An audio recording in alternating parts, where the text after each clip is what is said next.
Now this one is considered a very difficult level 3, could even be considered a level 4.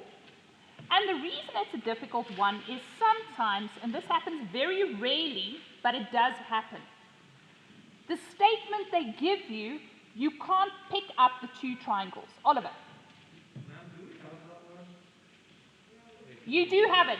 Just keep paging. It's right at the end. It's like on the second last page or something. Yeah, page 46. You get it? Okay, sorry, I should have warned you. It's right at the end of the notes. So, this is why you don't always just want to jump in with a highlighter, because sometimes you jump in with a highlighter and then you suddenly realize, uh-oh, I've highlighted a bunch of lines that doesn't result in two triangles, and now I've got a bunch of highlighted lines, and it's going to confuse me. Do you understand?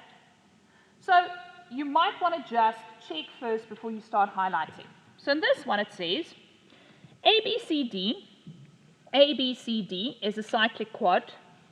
Chord BC is equal to chord DC. Now the moment I say BC is equal to DC, which corollary of a theorem should pop up in your head? Oliver again. Oh wait, Espen, thank you. Equal chords subtends equal angles. So immediately, you should know, because those two chords are equal, those two angles are going to be equal. A1, which is subtended by BC, is going to be equal to A2, which is subtended by CD, because of the corollary, equal chords subtend equal angles. Do you understand? Okay. Then it says ECF is a tangent to the circle, so you've got the tangent there, so you can use all of your tan chord theorems over there. Chord AB is produced to meet the tangent at E. Please just remember the word produced means it's a straight line. So if they use the word produced, it means AB is a chord, produced means this ABE, that is a straight line. So you can use angles in a straight line. You can use exterior angles of a cyclic quad. You can use all of that because it is a straight line. And then it says AC and BD are drawn. First prove that BD is parallel to EF. So you want to prove that BD over here is parallel to EF over there. Now, I've had this discussion with my class about Euclidean geometry. The problem with Euclidean geometry is the following. You build, meaning if you do A in Euclidean geometry sum and you can't do it, you actually have to give up on the whole sum. Do you understand? Or do you? Cheated. What do you mean cheated? Write the biggest load of nonsense you've ever written in your life, and then right underneath it go, therefore, BD is parallel to EF. You won't get any of those marks, but you can use that in the next one. Do you understand what I'm saying? Because if you can't do A, if you can't prove A, you're going to be missing something that you then can't do in B. So I'm not saying give up on the sum completely. Just look at whatever it is that you need to prove. Write it down with a load of hogwash, or not even a lot of hogwash. You could have gone and said, that angle is equal to that angle, given therefore it's parallel. Short and sweet, absolute nonsense, but it allows you to now use the parallel lines in the next one. That's if you can't prove it. Do you understand what I'm saying? Okay. Don't give up on a Euclidean geometry sum just because you can't do the first part. Right, so in order to prove BD parallel to EF, we can either prove that the alternate angles are equal. We could also try and prove that the corresponding angles are equal, or we could try and prove that the co-interior angles are supplementary. Now, me personally, I would probably go here for the alternate angles, and it's actually not that difficult to spot. Look, what will angle C1 be equal to? Which one? D2, absolutely. They'll be equal to D2, tan chord, but it will also be equal to A1, tan chord. Do you spot that? Why? Because those are angles in the same segment. So you could do a long jump, meaning you can say tan chord to there, and then angles in the same segment to there, or you can just jump straight from there to there, saying tan chord, because both A1 and D2 works with tan chord. Now, what do we know about A1? I gave you the tip, because as Espen said, equal chord subtends equal angles. So what do we know about A1? It's equal to A2. But what do I know about A2?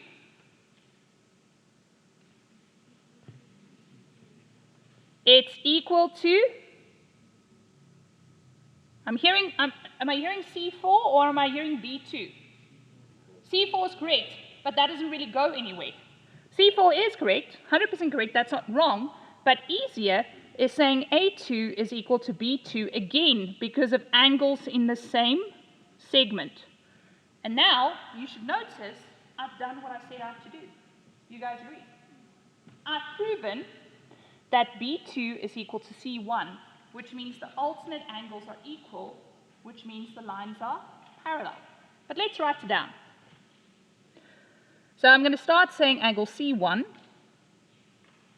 is equal to angle A1. I'm going to skip that. I don't really need that D2 at the moment. And that's going to be tan chord. Then I'm going to go A1 is equal to A2.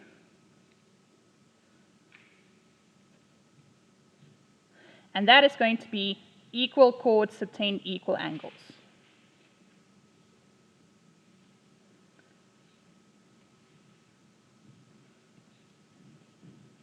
Yes? Yeah, but we don't need it. There's no point in writing it out. It's not wrong. You won't get penalized if you write it down, but why write something down if you don't need it? Then you're just wasting time. Okay, we might need it later on. Okay, so I am, because I didn't write it down, I'm just going to make sure that I don't indicate it on the diagram, because this is a mistake we sometimes make. Where did I put that? Okay, I'll fetch it or fix it just now. I had it just now, because I had to correct a mistake. It's in front of my face. Did you see how it's in front of my face and I can't see it? Okay, so just going to do that because I haven't written that down. And remember, if I haven't written it down, I can't use it later on. Okay, then I've got A2 equal to B2. And that one is going to be angles in the same segment.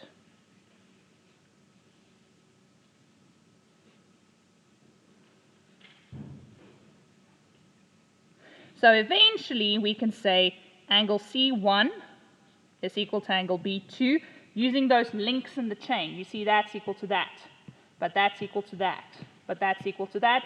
So according to the links in the chain, C1 is equal to B2, and therefore BD is parallel to DEF because the alternate angles are equal. And the moment I've proven that, I can put it on the diagram. I'm just going to put it in a different color so you guys can see. It wasn't given, I've proven it. But since I've proven it, I can put it in there so I can use it. Because if I don't have it for the next question, I'm probably not going to be able to finish the next question. Okay, so then, here comes the tricky bit. The tricky bit has to do with this. If you look at CD over here, so there's CD, and then BE over here. So BE is over there. Those two clearly are not joined. Got it. Then I look at AD. Now AD is over there, which luckily for me is joined to that one. And then CD, whoops, I've got CD again.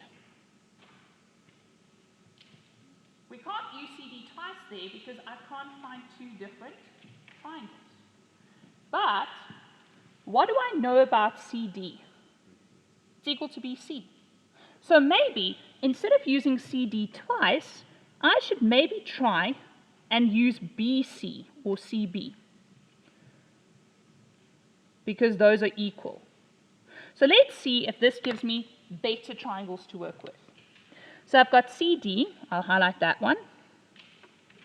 I've got BE, Since they're not joined, I'm going to highlight in a different color. Then I have AD over here, which does potentially give me this triangle I can use. And then I've got CD again, but I'm rather going to use BC because I know they're equal, which then potentially gives me that triangle to use. That looks much better. Do you understand? But we had to spot the fact that we needed to replace CD with BC because they're given equal. And this is what makes this one a very difficult level 3 or even potentially a level 4 because you can't obviously see the two triangles. Got it? Right, so I want you guys to try and finish that for me at home. Okay? I will finish it myself. I'll scan it. I'll put it on the Google Classroom. You'll have it. Then also, just another comment. If you look at the following exercise, exercise 5 on page 40.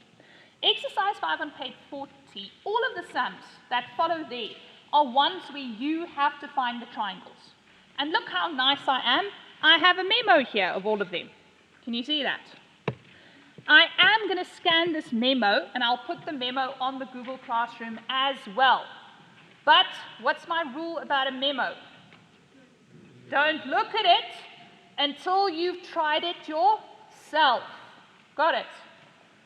Thank you, guys. I'll let you guys go a little bit early just so you don't get to the next class too late. Thank you, lovely people. Those people who didn't get the theorem proof notes, just come fetch it from me, please.